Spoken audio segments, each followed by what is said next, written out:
What's up guys, welcome back to my channel. I'm Justin Davis, and if you know my channel, you know that I love FPV planes. Today we have something new from Eachine and Atom RC. It is the Flying Fish. It is a tiny, micro-sized 3S little FPV plane, and I love twin planes. When I saw this one come out, I just requested it immediately, and I didn't quite know how small this little guy was, but if you get the CG just right, you can do that by putting something like a 3S, say 650 to 750 milliamp battery in there.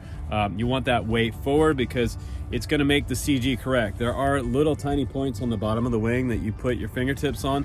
You balance it out for your first flight and you'll have a nice successful maiden flight. Also, you know, putting the props on the right way and getting it to pull instead of push the other way. So twin engines are a little more complicated than just a standard style airplane, but you always got to make sure that your motors are going the right direction. So I have a VTX on the very top, which is working quite well, and I have a Fox Seer FPV camera in the front.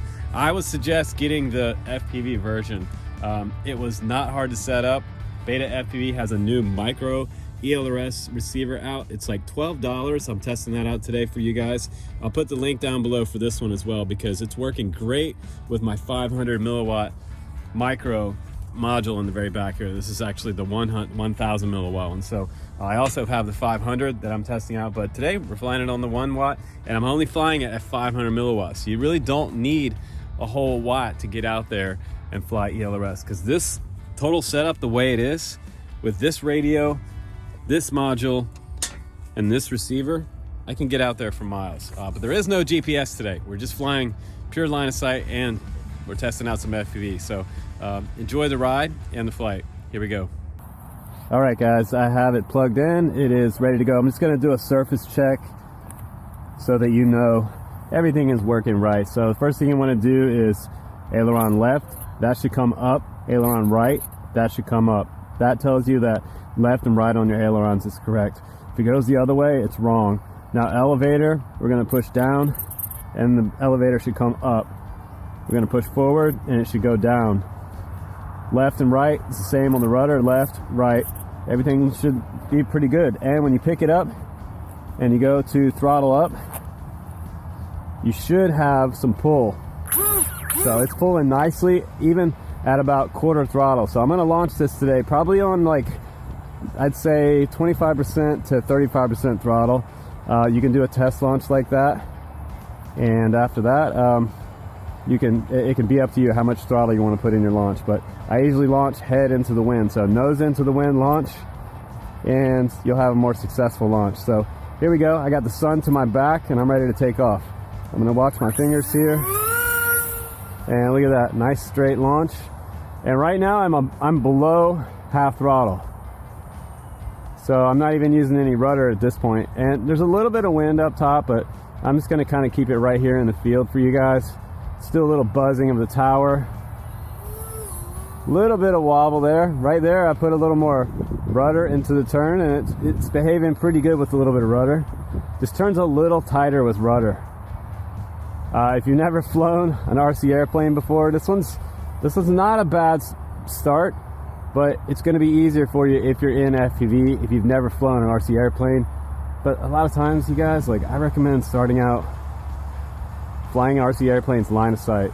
Even something like this, just keep it about, I'd say, 30% throttle, and you'll keep that nose up.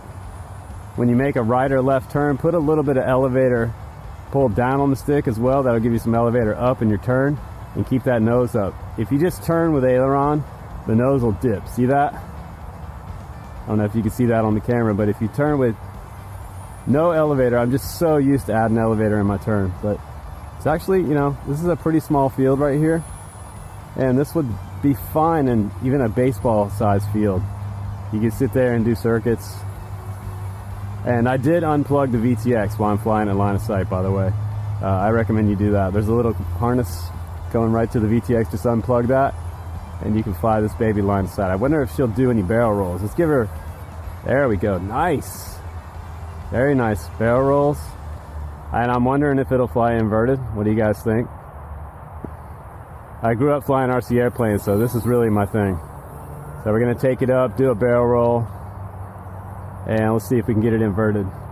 It will fly inverted. And I got plenty of range running 500 milliwatt ELRS receiver on here. This is the new BetaFpv Micro TX or RX.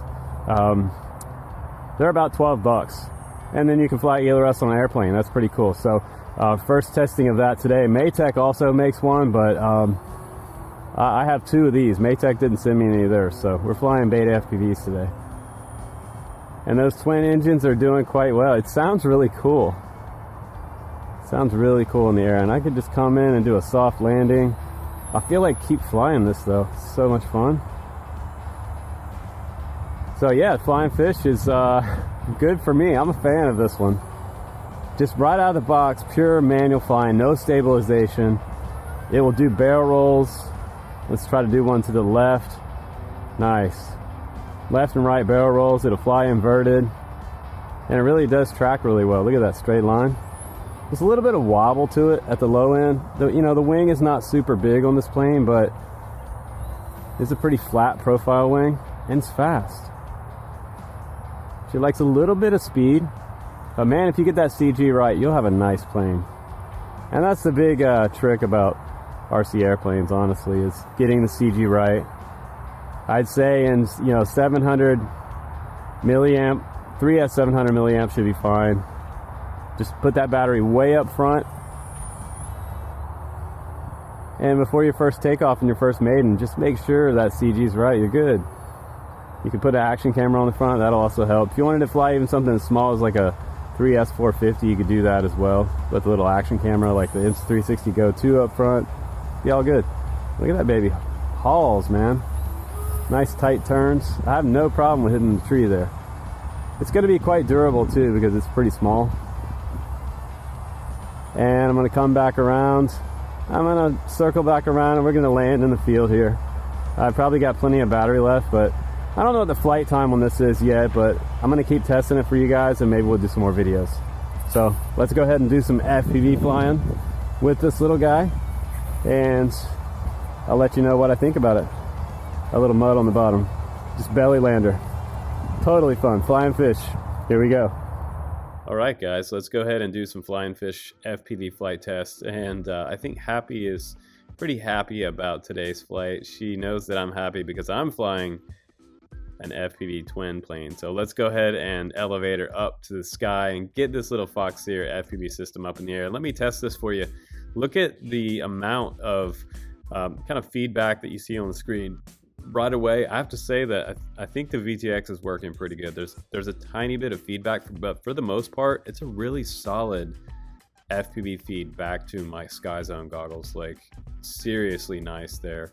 And I didn't even prop the dipole up yet. You could take a little zip tie and just have that dipole antenna coming off your VTX sticking straight up off the top of the plane.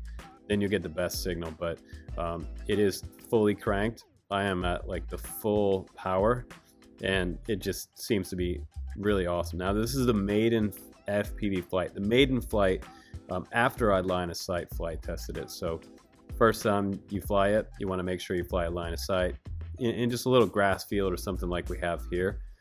The coolest thing about this plane is that it can fly some medium to long range, but it can also fly in a small ball field. So if you're using it as a trainer, it's kind of a cool trainer.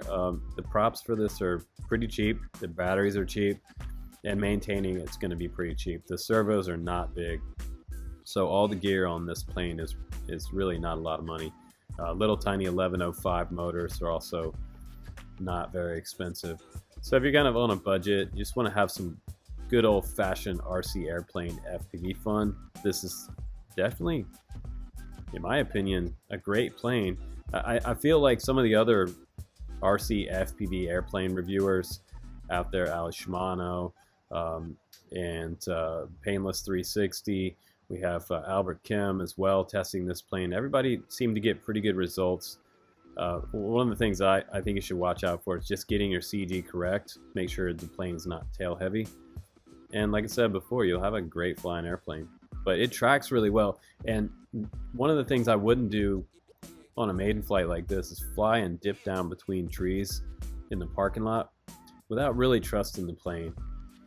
Because a lot of times the RC airplanes, you can have them dip to the ground when you get low to the ground. It's not like flying a quad. So you have to know that the power system is quite like solid and reliable. And a lot of times my cruise up here, I'm flying at probably 25% throttle, just barely above 25% throttle. Now I wish I had some telemetry on the screen for you, but for this flight I didn't get it hooked up in time. I would have to add a flight controller to do that. And that's one drawback for some people. You have to maybe put a noise buzzer on there, and you can get these little buzzers that you plug into the battery, and it'll let you know when you get to a low voltage state. But this plane just flew on forever, and I also tested it on a 3S450, and I'm still getting well over 5 minutes flight time on just a small little tiny 3S450, which is kind of amazing, mainly because the 1105 motors are sharing the load up there, so you don't have all the load on one motor. So some of that load is being split apart between the two. And you have just under the wing, you have the ESC with dual ESC support, and you have harnesses coming off to each motor. So if you blow out a motor, we should be able to just plug in another motor without having to do any soldering, which would be super nice. Now coming in right now because the dog escaped out of the van, and I think this is a great plane. I'm gonna go ahead and pack it up, guys, and I'll see you on the next one.